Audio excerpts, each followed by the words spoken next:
Hi grade 10s, welcome to math term 2. We will be doing functions.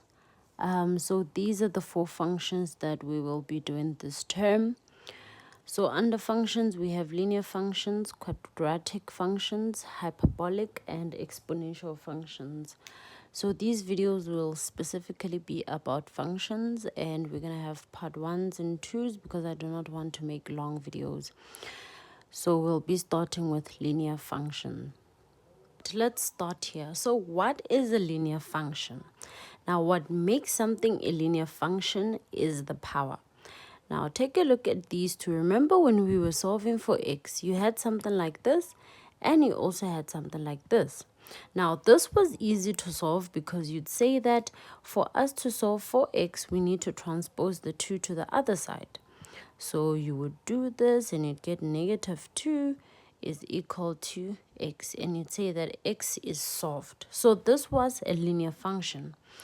Now with this one, this is actually a quadratic function, and what you would do is you would actually write it in standard form, transpose the 20 to this side, and then you'd equate to 0, if you still remember. From here on, you would want to factor it out. Remember, this is a trinomial, so you'd want to factor out and find factors. So you'd want two numbers that you multiply by two of those numbers that you multiply and they give you 20, but when you add or subtract they give you 1, and these numbers would be x plus 5 and x minus 4. Now remember what happens with the signs. I cannot explain that in this video. We'll do it when we do factorization. So this is how you'd factorize. Then you'd continue and equate each bracket to 0 so that you can find the solutions for x. So this is what you would do, right? And then you would transpose the 5 to the other side, which will get a negative, or transpose the 4 to the other side and you get a positive 4, and these would be your x values. Right, so there's a difference between these two things. Looking at this one, the x has a power of 1, and looking at this, the x has a power of 2. All right, so what makes this linear is because of the power, and this is a quadratic because of that exponential power right there. So a linear function, this is called the standard form for a linear function. It's written as y is equal to mx plus c or plus q, whatever alphabet you would like to write. So it should always start with y is equal to something. Yes. Right, now let's talk about what do we have here that we do not know. Of course, we know what x and y is. We used to that. It's always those unknowns that we know. But we have never ever discussed this. So let's look at this. Now the m in this case is called the gradient or the gradient. The gradient. So what is the gradient? Now the gradient is the slope. It's the slope or the steepness of the graph. The steepness of the graph. Right. Let's say this is you going home from school. Now this is the road, and as you are driving now, this road starts going up like this. See that steepness by Afis there? It goes up like this and then eventually it goes down. Okay, this looks like a hill, but relax, it's a road. Please take it like a road. This is a car. Yes, this is your car. Now this is school and you're going in this direction, you're going home. Now this is you driving. Do you see that when you drive here, your car is gonna go in this direction? It's gonna kind of drive up, and then it's gonna drive down, and then eventually now it's back to the straight line. Now, the moment your car goes up, do you see what happens? The road is steep. Now it's going in this direction. And as your car goes down, it's still a slope, but now it's in a different direction. Yes, so as you go up, it gets steep, and then you go down. It's still steep, but the steepness starts to decrease. So now we're going to talk about the steepness that we need to understand about a straight line. So let's look at these three lines. Now let's look at how steep it is, right? As you can see, the first one, it's very steep. It goes up, so it's inclining. Looking at the second one, so instead of it going up, it's kind of going down, so meaning it's becoming less steep. Then when we look at the third one, this one is more like it's horizontal now. It doesn't have that steepness anymore. So this line is more steeper than this line and that line. So this is less steeper, and this is also less steeper comparing to that other line. So we talk about how steep the graph is. So let's talk about the gradient of the line. Now this line is moving in this direction. We say that if the straight line is moving in this direction, therefore we're going to have a positive gradient, meaning the number in front of x is going to be positive. So we have a positive gradient, and if we have a positive gradient, our straight line is going to go in this direction. If we have a negative gradient, our straight line is going to go in this direction. So this is going to be a negative gradient. Example. So let's say the equation of this straight line is y is equal to maybe 5x plus 2. Do you see this 5? This 5 is positive. Therefore, it tells us that our line is going to go in this direction, meaning we have a positive gradient. Our m in this case is positive. When we look at this one, let's say we have y is equal to negative 5x plus 2. So when we look at this gradient, which is negative 5, it shows that our gradient is negative, meaning our straight line is going to go in this direction. So here we have a negative gradient. So we have to be very careful when we look at the straight line that we're given. We have to understand what we have, especially when it comes to the gradient, and also when it comes to the number, the last number, which is called the c, but in this case the number is where the graph intersects at the y-axis. We spoke about the gradient. Now we're going to talk about this letter c.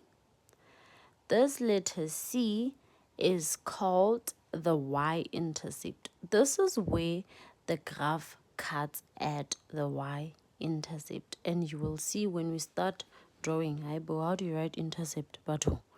A. Intercept. Yes. This is the y-intercept, and I'm going to show you right now what we mean by it. Right, so we have analyzed the whole straight line, and now we need to plot the straight line on a Cartesian plane. So how do we do it? Now we have two methods. We have the dual intercept method, and we also have the table method.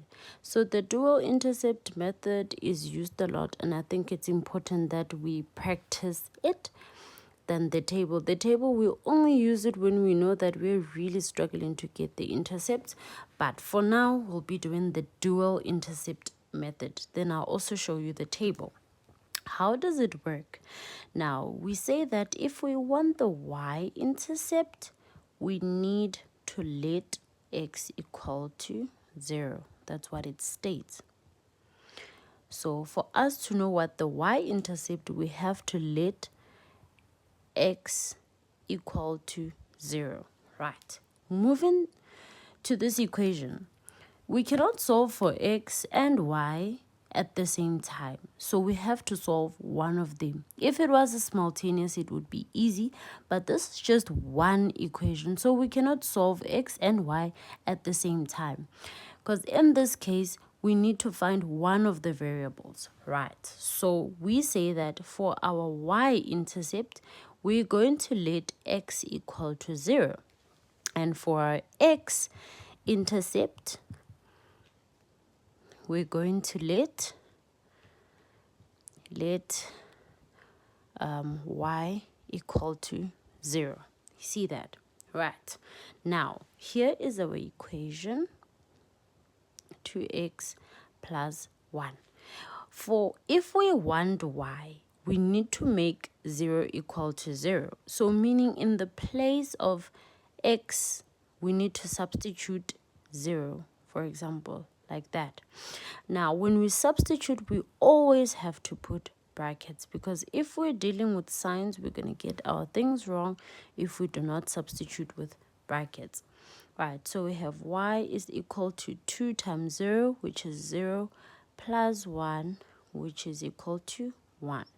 So meaning this graph, this point, we have 1 point, which is going to be the x value, that is 0, and the y value, that is 1. So our intercepts are always as x and y, like that. Right, so that was the y-intercept. We let x equal to 0 so that we can find y. Now, if we want our x-intercept, we have to let y equal to 0. So we rewrite our equation like that. And now we're going to let our y equal to 0 so that we can solve for x. 2x plus 1. So the first step is to get rid of this positive 1 to the other side. So if we take positive 1 to the other side, it becomes negative 1. But then we need to solve for x, so we have to get rid of this 2 by dividing on both sides by 2. So x is equal to negative a half, like that. So meaning our intercepts would be negative a half, which is 0,5, and 0 for y. So this is our x value and this is our y value. You see that? Very, very important. Now we have to use these 2 points to plot our straight line on the Cartesian plane. So this is going to be a Cartesian plane. I am sorry guys, I do not have space. This would be 0 here, and this would be the positive x's. So this is 1, 2, I'll make it till 3.